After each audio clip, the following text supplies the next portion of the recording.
Hi everybody, here's Mark. He's going to show us how to remove and replace the camera module in a Camball. Here we go. First of all, you need to pull off the front port,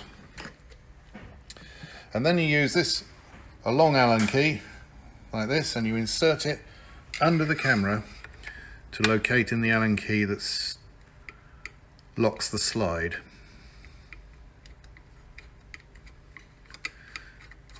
Once you've loosened the Allen key, you can just pull the camera straight out through the front. And on the back here, there's just some connectors. We'll just pop those off. There they are. And there's the module.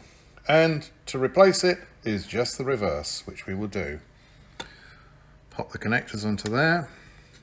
They're all different sizes. They will only fit in the right holes.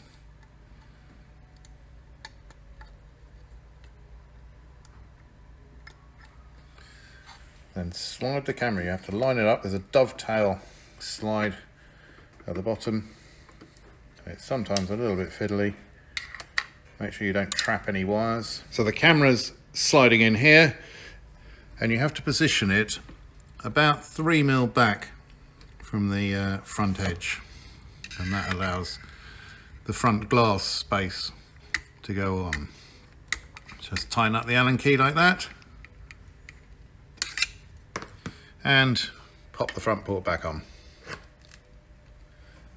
And that's it done.